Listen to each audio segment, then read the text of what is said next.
Hi everyone! Today we'll be talking about one of my favorite artists, as you may be able to tell by the shirt. Might need a zoom there.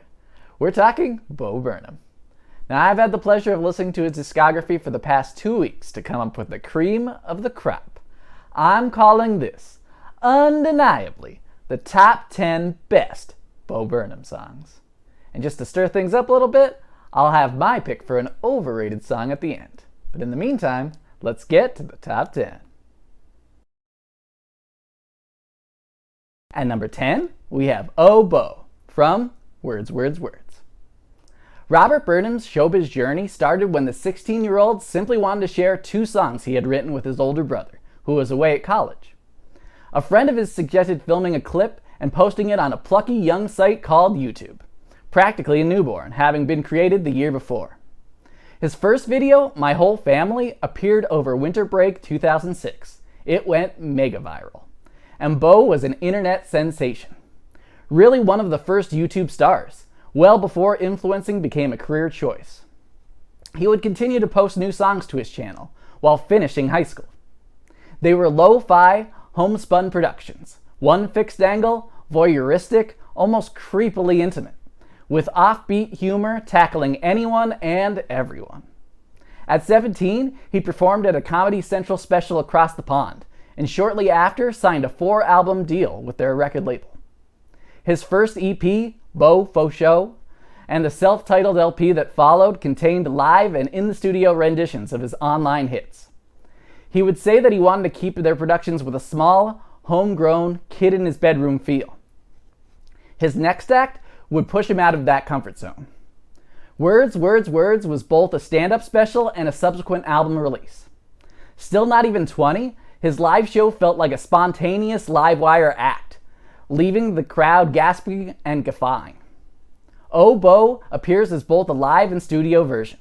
It starts with spoken word, with Bo keeping it real, talking about how misogynistic rap is, only to end concluding, if you can't beat 'em, join 'em. A garage band G-funk synth beat drops, as Bo raps juvenile double entendres to describe sex acts in an over-the-top, ain't I a stinker Bugs Bunny way. The chorus is his first real earworm, one that turns shouting out his name into effective, energetic power pop. His songwriting was really improving. This one even ends with both a key change and a too damn clever Oh Bo solo to bring it home. Millions turned on Oh Bo for a deliciously silly video, but the track proved Bo was for real. At number 9, we have Problematic from Inside. Bo's adolescent shock jock clickbait songs were an unexpected single rider lane to success.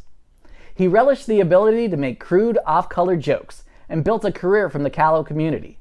However, you can't hide behind immaturity forever.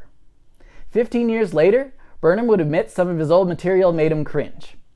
Times and tastes change, and when controversy arose over some of his early material, he said, "I'm happy to be an example of someone who failed out loud publicly in a certain way, and who has hopefully been able to evolve and get past that." A thoughtful, direct answer. However, halfway through Inside, he gave a more dance floor-friendly apology. Problematic is Bo in the confessional booth, with the audience on the other side. Before the gated drums hit, Burnham is seen watching My Whole Family on a projector screen. What follows is our anti-hero calling himself out for his past. Over pulsing synthesizers, he acknowledges he was a sheltered white kid who had hid behind his youth and then wrestles with the horrifying realization that he has an Aladdin costume buried in his attic. It's called Goodwill, Bo. Get a hold of yourself. It'll be alright. An illuminated cross appears over Bo, looking suspiciously like Jesus. He begs to be held accountable for his past sins during a sweaty and uncomfortably erotic flash dance workout. The driving rhythm cuts out for a fantastic, dramatic breakdown. I've been totally awful, my closet is chock full of stuff that is vaguely shitty. Then the techno beat kicks back in, and while a glow stick synth rainbow glitters, he confesses how sorry he is. Problematic is a song where Bo confronts his harmful past jokes and asks for penance, and promises to be a better man. It's also such a well-constructed club jam where, stripped of context, the music would probably work at an LA Fitness. At number 8, we have From God's Perspective. From What? Bo would spend 3 years working on his second special. He had kept busy in the meantime, releasing a poetry book and creating the show Zach Stone is Gonna Be Famous for MTV, an offbeat mockumentary loosely based on his YouTube skits. It had some potential, but was canceled after a season. His second special, What?, was released on both Netflix and YouTube for free in 2013. Self-produced and financed by Burnham himself. What has a surprising amount of miming for a program he knew would have an audio CD recorded concurrently. In the introduction, he even notes that and shrugs it off. He's right though. Without Bo's physical gestures, the intro and especially the closer, We Think We Know You, definitely suffer. Ideally, you should watch it. On What, he clearly had spent a lot of time crafting the special. It moves at a breakneck pace and feels like the crowd is fighting to figure out the last joke when he is already on to the next one. He has a prickly stage presence. His act is full of misdirection. He sometimes appears as though he's antagonizing his own audience. He thanks people generously throughout the show before snapping back into his persona. From God's Perspective begins with him recognizing his know-it-all demeanor, before singing a song where God could care less about you and would rather kick it with a trillion other way cooler aliens. The childhood piano lessons paid off. Bo plays a delicate hymn that balances big laughs with legitimate pathos. Despite the Almighty being kind of harsh, its bridge is refreshingly carpe diem candid. You pray so badly for heaven, knowing any day might be the day that you die. But maybe life on earth could be heaven. Doesn't just the thought of it make it worth a try? From God's Perspective starts off campy, poking fun at religion, and ends righteous, preaching, paying it forward. It's a clear standout from What? At number 7, we have 30, from Inside. For anyone, turning 3-0 is a big milestone moment. One that usually tells us, hey, it's really time to get it together. I would imagine, though, for Bo Burnham, whose calling card had been his youth, it had to hit differently. Young was the go-to shorthand to describe him when introduced on a talk show. With that removed, does the often paired adjective, promising, also fade away? Will people pay attention when you are no longer the freshest face? The introduction to 30 starts with Bo waiting by an alarm clock with a microphone in his hand. He explains his intention was to complete all of Inside before his year-round-the-sun anniversary. But now he was still stuck in that room, now staring down a countdown to the fateful date. As close to naked as decency would allow, Bo dances a brilliantly choreographed spectacle. He hides a remote control behind his back that, along with foot switches, trigger an array of light patterns perfectly synced with the action and momentum of the music. He sings, I used to wake up with a smile and go to bed at night with a dream.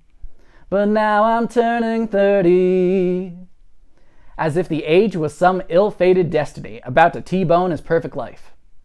A repeating, shimmering synth loops with a steady low-end clap while piano stab melodramatic whole notes. Despite the existential worry in the verses, the big chorus soars. I'm turning 30. I'm turning 30. The outro drops out the beat, only to slowly bring back the groove and ride it out over dissing his friend's ugly, boring children. By the end, he is already accepting his age, even if he's not particularly stoked for it, and figures he might as well keep the celebration going. 30 is winning anthemic electro-pop that makes getting older almost sound like a victory. At number 6, we have Are You Happy? From Make Happy. The What tour was a huge success, but it did a number on Bo's mental health. The whiplash thrills of the show were affecting his own well-being. He started experiencing panic attacks pre-show for the first time. If you've never had the pleasure, they are quite alarming on the body.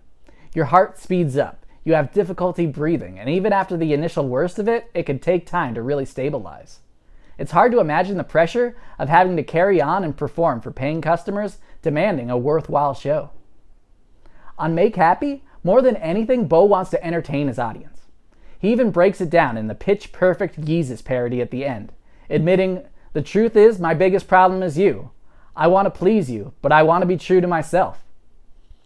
The special was a slight reinvention of his older ones, which had a fairly standard rhythm. Song and then talking bit, back and forth. Make Happy focuses a little less on songs and more on the performance as a whole, incorporating lights, visuals, and pre-recorded dense layers of music.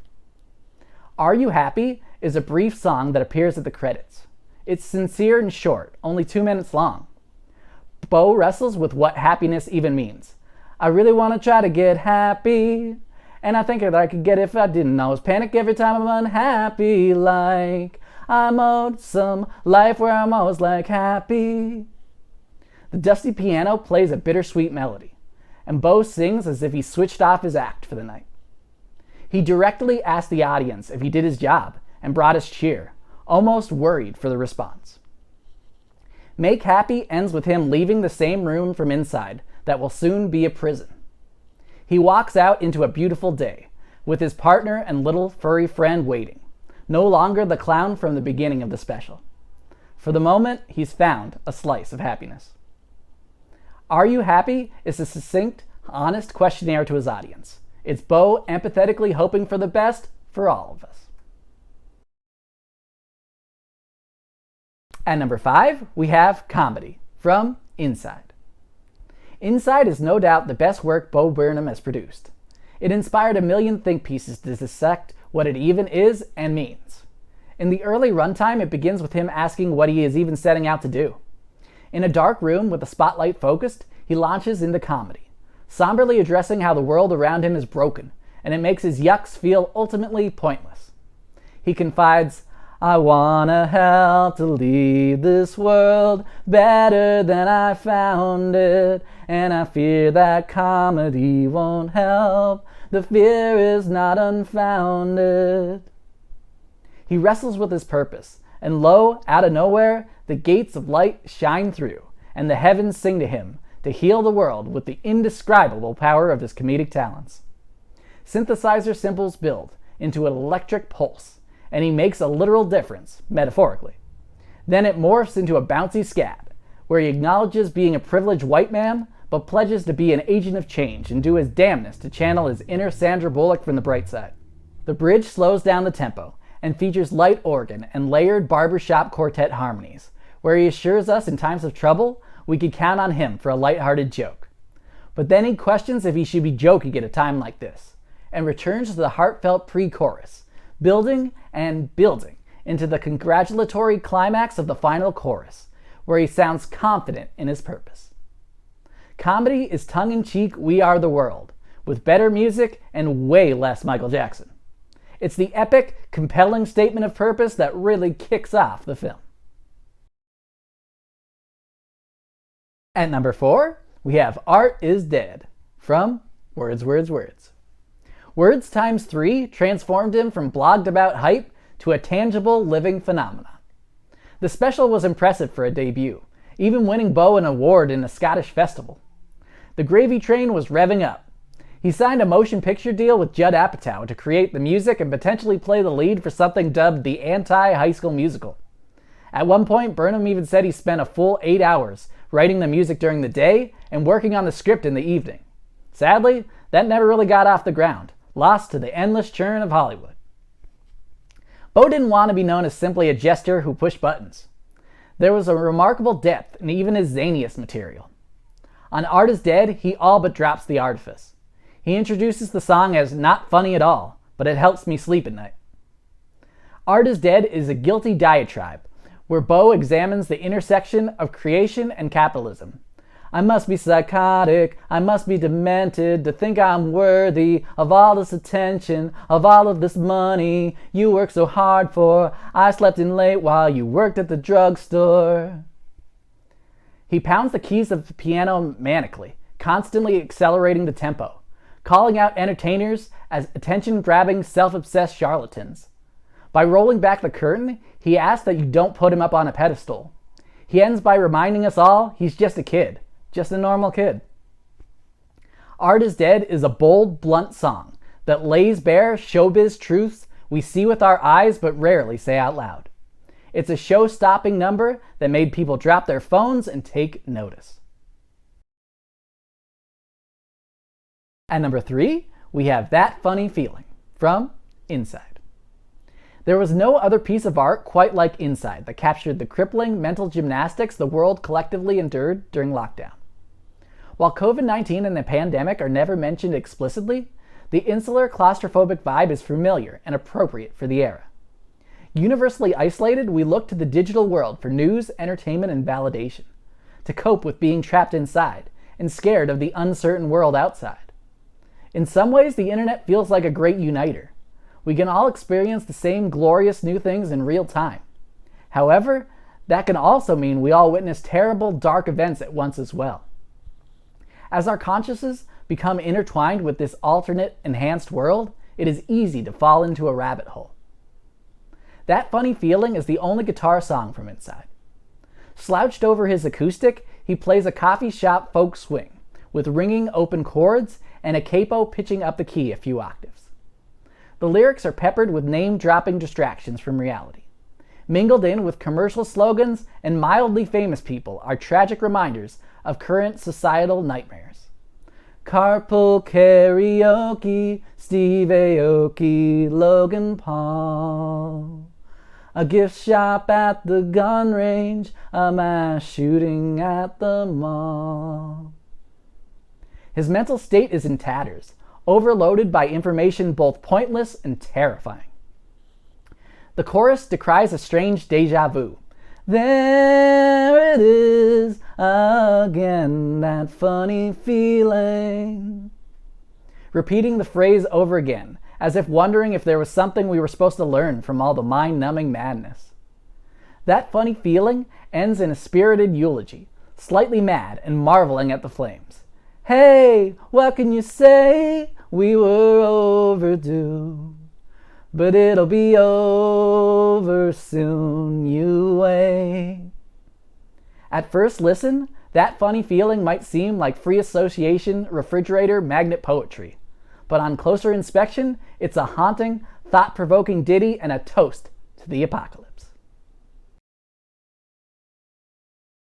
At number 2, we have Goodbye from Inside.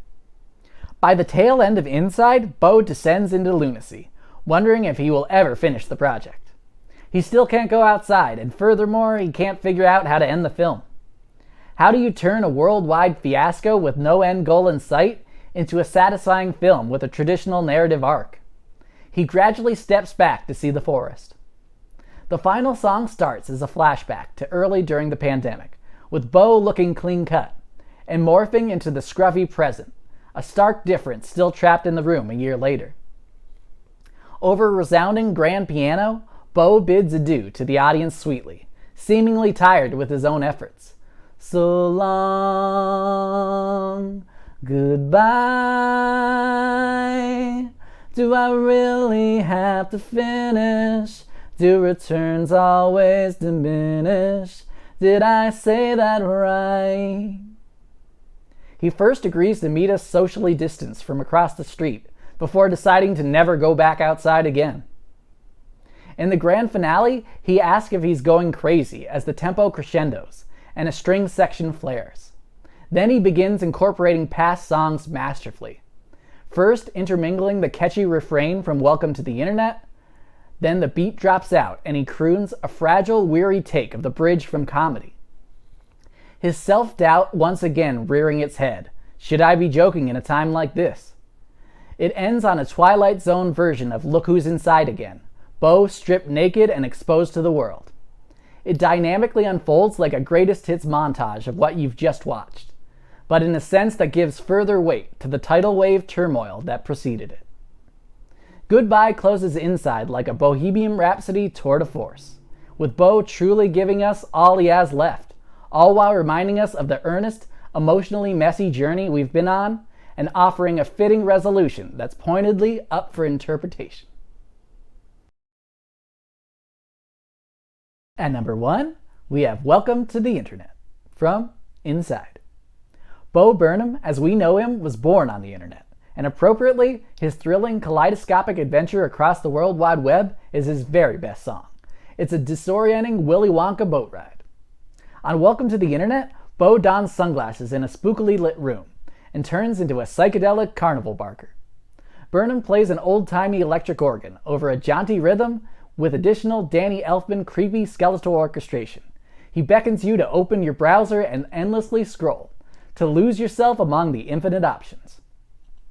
After listing off choice subjects filled with kinks and corners of the dark web, he comes up with the marketing pitch for plugging into the Matrix. Can I interest you in everything all of the time? A little bit of everything all of the time. Apathy's a tragedy and boredom is a crime. Anything and everything all of the time. The bridge turns the song on a dime, with Bo singing a tender love ballad to the internet itself, reminiscing about how naive it used to be, at first filled with catalogs, travel blogs, a chat room or two, before its true calling was revealed, insatiable, unstoppable. An opening into a vast, endless collection of content, some better, some worse. He concludes the romantic serenading with the wistful, "It was always the plan to put the world in your hands." Cue some of the most maniacal laughter ever recorded to bring back the shady, carny narrator to vamp out the refrain, ratcheting up the tempo frantically to fully evoke the fantastical information overload we're constantly tapped into. Don't box it into the comedy music ghetto. Welcome to the Internet is whip-smart and provocative, while still being a humorous and well-written song. It's a remarkable, confident home run, bursting to the brim with clever wordplay and an irresistible, memorable melody that takes you on a wild, Hall of Mirrors roller coaster in 4.5 minutes. One that asks us to consider our emotional inventory outside the digital sprawl and be self-aware of its death scroll siren call. Of all the great songs he wrote for Inside, Welcome to the Internet is his crowning achievement. Hilarious, catchy, and brilliant. And now, I'll add 2 more songs that almost made the list. The first is All Eyes on Me. I'm sure some fans have this way higher. It is hard not to put only songs from Inside on the list. The songs of Inside traverse diverse mental states, so personal experience varies considerably. It's his highest charting song. In fact, it's the first comedy song to ever enter the Billboard Global 200. All Eyes on Me takes the icy synths from his Kanye homage Can't Handle This and creates minimalist robotic R&B. With an auto-tuned drawl, Bo flatly demands you to get out of your seat and requires your constant ocular attention. The flowing chorus washes over like a cult leader giving his final speech. We're going to go where everybody knows, everybody knows. But it sounds like a warm, open invitation. All Eyes on Me is a low-key club hit banger about the end of the world. The other near miss would be Content. This upbeat but anxious tune opens Inside, acting as something of the theme song and a teaser for what we've queued up. It's only 1.5 minutes long, but its spunky digital beat bobs along with slick 80s synths and Bo harmonizing with a full chorus line of bows. The song's sprightly demeanor obscures some worrying red flags, with a giant hook that distracts us like a laser pointer aimed at a cat. Rejoice! The king of content has blessed us with more. Open wide. Content has major key momentum that is unstoppable. It deserves to be mentioned among his best. Finally, let's talk about what I consider to be Bo Burnham's most overrated song, and that is Repeat Stuff. Bo often calls himself out in songs, anticipating the heated blowback. So if he titles a song Repeat Stuff, I shouldn't exactly be surprised when the crux of the joke is an annoying, repetitive chorus. It's kind of the point, but it doesn't make it a particularly rewarding one to re-listen to. It plays better in What, with the electric cheers of a live audience laughing at the absurdity of sincerely crooning the name Jason Derulo, and describing his perfect mate as having every eye color imaginable. It works better nestled among a longer, wide-ranging comic set, balancing its more jarring moments, like when he deep-throats a microphone to give a demonic growl. Did it really need a slick studio single and accompanying music video? All I could imagine was when the album was complete, Bo decided it was the most filmable, music video ready song. In my opinion, both F and Channel 5 the Musical were studio creations that are more clever songs with sharper hooks. But I guess they don't end with pop stars peddling empty, inane jingles of love to teenage girls for the Dark Lord Satan. The message is worthwhile, but the delivery is lacking. Calling out Repeat Stuff for being slightly grating is probably like calling out Water for being wet. And yet the tune has a crazy amount of click-throughs. So on a list of his best written songs, it runs distantly behind. It's his most overrated. As you're still watching, I wanted to share a deep cut as well. For that, I'm shining a light on Microwave Popcorn. Bo released the inside outtakes on the 1-year anniversary of the film coming out. Most of the songs are featured in the hour-long special, usually in their entirety. Microwave Popcorn, however, just appears in a short scene with Bo humming the melody. So you'll have to find the audio to hear the full-length song. It's uproarious grime rap, documenting the minutia of popping the ideal bag of popcorn with Chef Mike. All while hilarious hype man reacts to every little move. Is the song a parody when it's legitimately good rap track that's also funny? Microwave Popcorn is packed with vivid auditory delights. It was likely cut from the film as its cheeky tone was probably a little out of place, but it deserves a spot in your playlist. You should definitely check it out. So there you have it. That was undeniably the top 10 best Bo Burnham songs. So, how wrong was I? Do you agree? Do you disagree? What's your top 3? Do you think Repeat Stuff is one of his best? Let me know. And if there's any artist you'd like to see me rank, let me know in the comments below. Hope you stick around, and thank you for watching.